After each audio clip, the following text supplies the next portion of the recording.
All right. Yeah, let me see what Freiline is saying there. 140, 150 BPM, capping its speeds. Gotcha.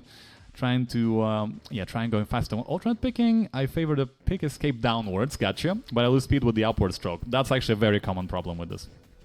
I think if we're talking about, so pick escape downwards. Let's say we're talking about, playing like a two-string line, right? Or a single string. Well, actually, in this case, it has to be a two-string line. So let's try to analyze this very quickly while we have a bit of time. All right.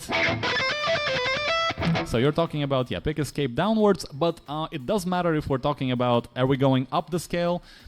Yeah, of course, two strings. So are we talking about, let me see. So pick escape downwards. Yeah, exactly. Pick escape down. Let's say we're doing this kind of like. So here on the last note in the scale, the pick goes down, and then after that you have to do an upstroke on the higher string.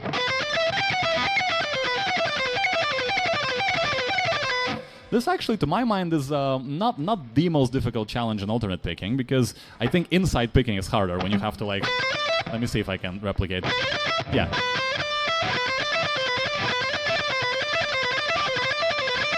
If you start on upstroke here, and then you have to kind of like, the last note on the B string ends on an upstroke, and then the next note on the E string is actually on a downstroke. So that kind of thing, inside picking.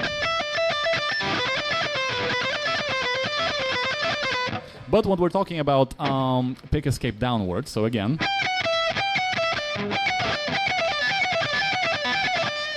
I think the main thing with something like this, Mary, is to make sure that when it does escape downwards on the last note, right? You kind of have to angle it. You have to angle it away from the guitar a little bit, so you don't dig in like into the guitar, like that, if that makes sense. So you go. If you can see it, I'm exaggerating the motion, but do you see what I'm doing? Because then in this case, what's happening is it's out, it's like away from the guitar, and then you can swing it back into the B string or an upstroke.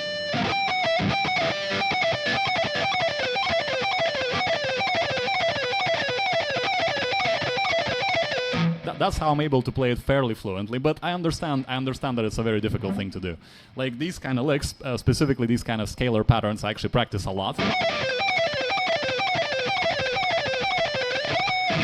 Because they are a reasonably difficult picking challenge, yes. But yeah, this is the advice I would give here. Make sure you have your outside trajectory is away from the guitar, not towards into the guitar.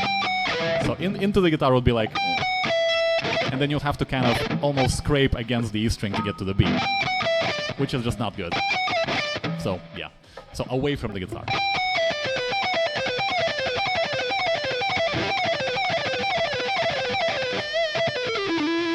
Yep, hopefully that's helpful. I think that will help for sure. And let me see what else you guys are saying.